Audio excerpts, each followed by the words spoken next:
আসসালামু আলাইকুম। আজকে লেকচারে কভার করব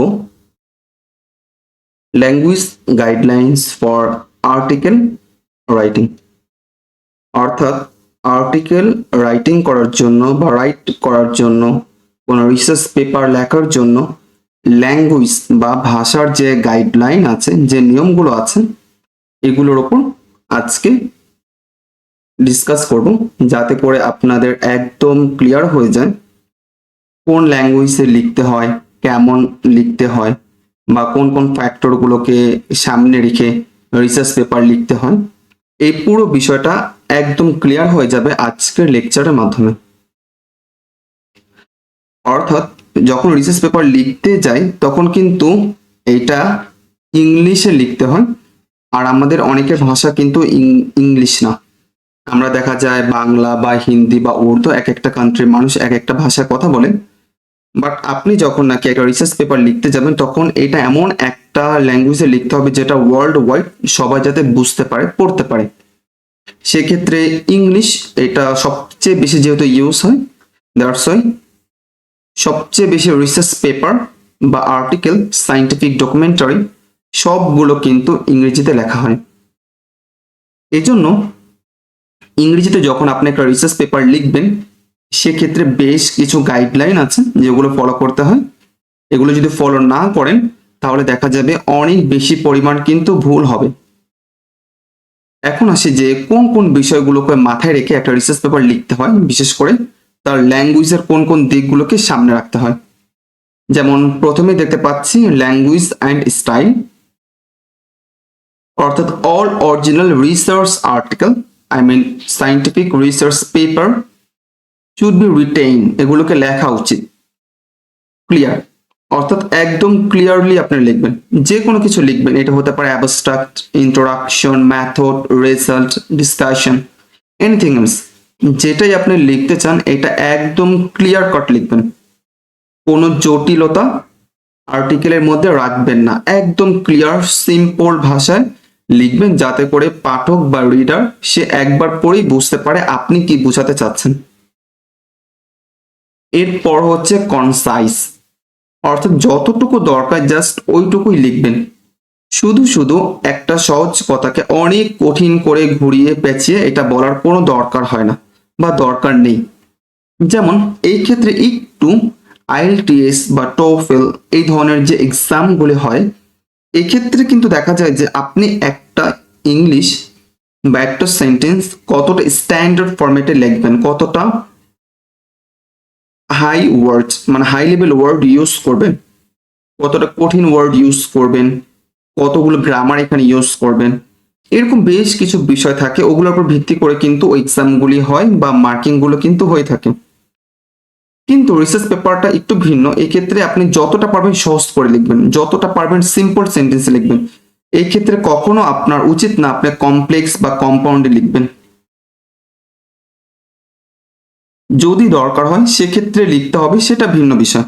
বাট যে কথাটা আপনার একদম সহজে বললেই হয়ে যাবে, বুঝে যাবে বা আপনি লিখতে পারবেন, ওই কথাটা আপনাকে অনেক কঠিন করে লিখতে হবে না। অর্থাৎ এমন ভাষায় লিখবেন যেটা একদম সহজ, একদম কনসাইজ, কোনো জটিলতা নেই, সবাই যাতে পড়েই বুঝতে পারে।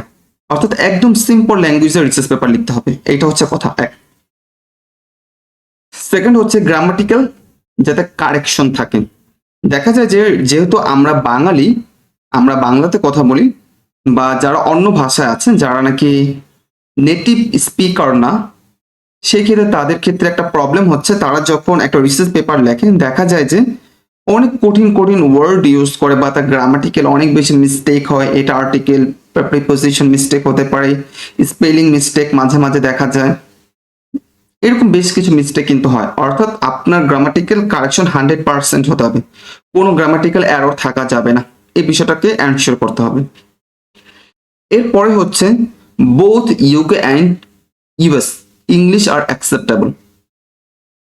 নর্মালি আমরা জানি ইংলিশ যে ল্যাঙ্গুয়েজ আছে এটাকে দুইটা ক্যাটাগরিতে নর্মালি ভাগ করা যায়।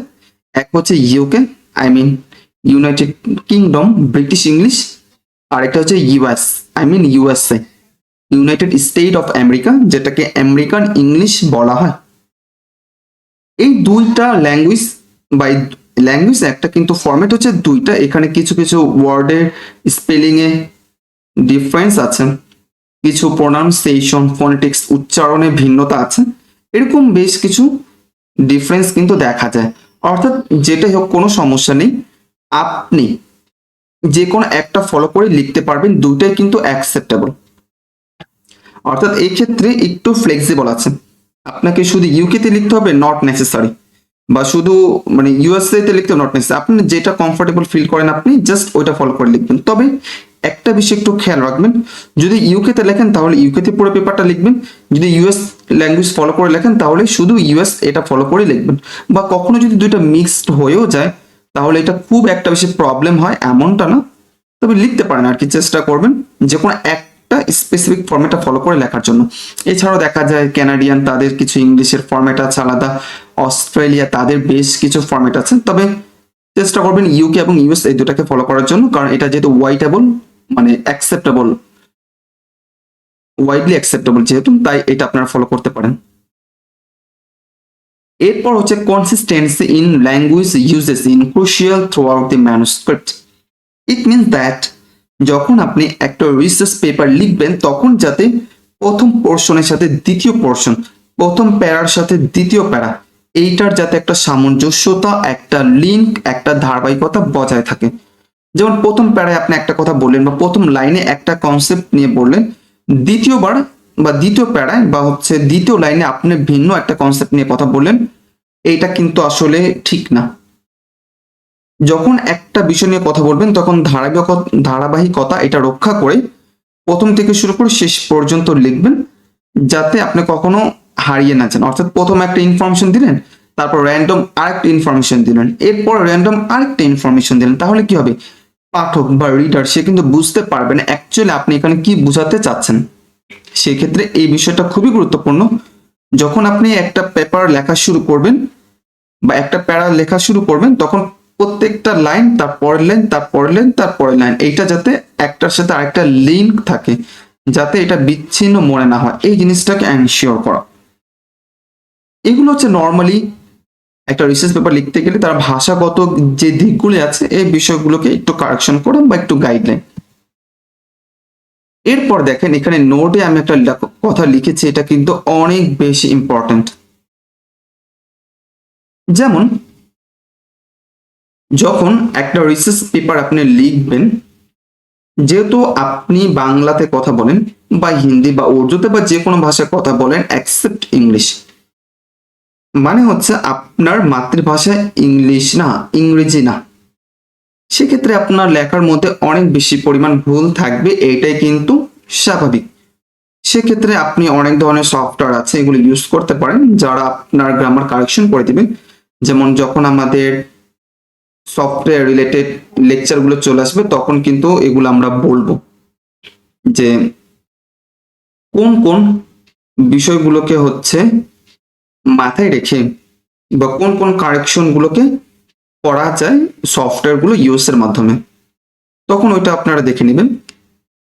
কিন্তু এর আগে যে কাজটা করতে হবে সেটা হচ্ছে আপনি একটা রিসার্চ পেপার লিখলেন, লেখার পর কাজ হচ্ছে গিয়ে বা আপনার দায়িত্ব হচ্ছে এই রিসার্চ পেপারটা যাদের নাকি মাতৃভাষা ইংলিশ বা নেটিভ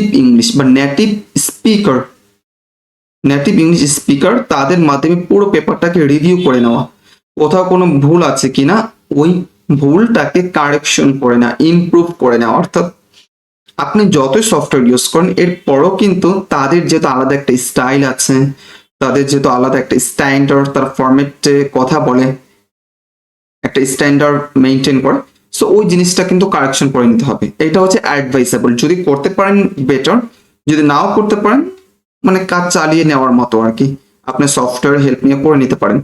তবে সাজেশন হচ্ছে আপনারা ট্রাই করবেন এমন কোনো অথরের মাধ্যমে বা যাদের নাকি ইংলিশ স্পিকার তাদের মাধ্যমে পুরো পেপারটাকে রিভিউ করে দেওয়া নেওয়া, এটা হচ্ছে একটা দিক।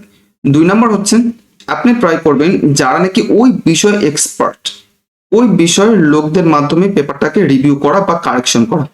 যেমন অনেক সময় হয় কি,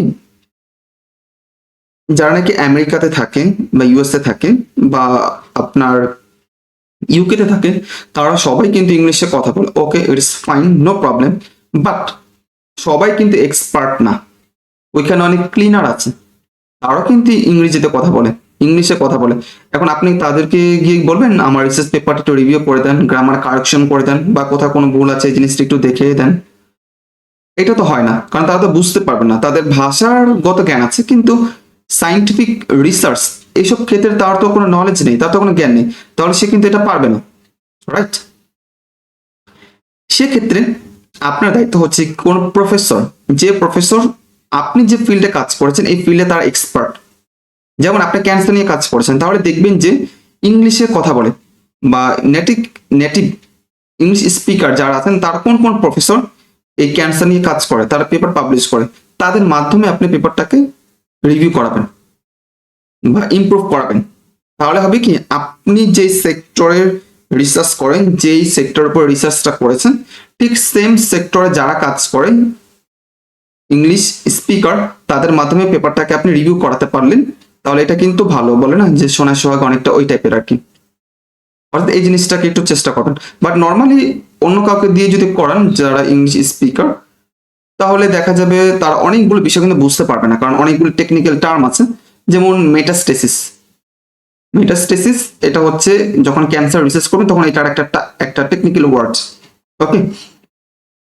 সেই ক্ষেত্রে দেখা যায় যে মেটাস্টেসিস এটা কিন্তু অনেকে বুঝতে পারবেন না, যারা নাকি অন্য টপিক নিয়ে কাজ করে, কিন্তু যারা নাকি ক্যান্সার নিয়ে কাজ করে তারা কিন্তু এটা বুঝতে পারবে মেটাস্টেসিস মানে কি।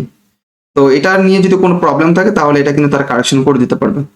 এরকম প্রত্যেকটা সেক্টরে কিছু টেকনিক্যাল ওয়ার্ড আছে। সো আপনি যখন ঠিক সেম সেক্টরে প্রফেসরের মাধ্যমে আপনার পেপার রিভিউ করবেন, ইট ইস ওকে, ইট ইস ফাইন, ইট ইস বেটার, ওকে? তো এই বিষয়গুলো একটু খেয়াল রাখা, অর্থাৎ এটাই কিন্তু এখানে বলা আছে যে ইট ইস advisable for authors whose first language is not English to have their manuscript reviewed by a native English speaker with scientific expertise to ensure clarity and readability. ওকে, অর্থাৎ যারা নাকি ওই বিষয়ে এক্সপার্ট আছে, সাইন্টিফিক এক্সপার্ট, তাদের মাধ্যমে পেপারটাকে রিভিউ করে নেবেন, সো ইটস ফাইন। অনেক সময় দেখা যায় যে অনেক জার্নাল আছে বা ম্যাক্সিমাম জার্নাল তারা এই কাজটা করে, তাদের একটা ল্যাঙ্গুয়েজ বা স্পেশালিস্ট টিম আছে, তারাও কিন্তু পুরো পেপারটাকে রিভিউ করে দেয়, পুরো পেপারটাকে তার ইংলিশ এডিট করে দেয়। সেক্ষেত্রে তারা কিছু পেমেন্ট নেয়, এটা ওয়ার্ডের উপর ডিপেন্ড করে, বাংলাদেশি টাকা 15,000 20,000 টাকা বা এর থেকে বেশি হয়, প্লাস মাইনাস হতে পারে, ওয়ার্ডের উপর ডিপেন্ড করে। যত বেশি ওয়ার্ড হবে তত বেশি টাকা লাগবে, যত কম ওয়ার্ড হবে তত কম টাকা লাগবে। তো এর মাধ্যমে কিন্তু আপনারা চাইলে আপনার পেপারটাকে কোনো জার্নালের মাধ্যমে ইংলিশ এডিটিংটা করে নিতে পারবেন। সেক্ষেত্রে তাদের কিছু পেমেন্ট করতে হয়, যেটা আমরা মাত্র বললাম। ইভেন তারা কিন্তু একটা সার্টিফিকেটও দেয় যে আপনার পেপারটা অফিসিয়ালি ইংলিশ এডিট করানো হয়েছে। আশা করি আমরা বুঝতে পেরেছি কোন কোন বিষয়গুলোকে মাথায় রেখে একটা রিসার্চ পেপার লিখতে হয়, অর্থাৎ তার ভাষাগত জ্ঞান কেমন থাকা লাগবে, তার ল্যাঙ্গুয়েজ স্টাইলটা কেমন থাকবে, বা কিভাবে আপনি ল্যাঙ্গুয়েজ এডিট করবেন, কিভাবে নিজে করবেন, কিভাবে অথর বা বিভিন্ন প্রফেসরের মাধ্যমে করাবেন, বা বিভিন্ন জার্নালের মাধ্যমে কিন্তু এটা করা যায়। এর মাধ্যমে আপনার পেপার সুন্দর হবে, সবাই পড়তে পারবে। কোনো গ্রামাটিক্যাল কারেকশন লাগলে সেটা করে নেবেন, নর্মালি এরপরও কোনো গ্রামাটিক্যাল ভুল থাকে না।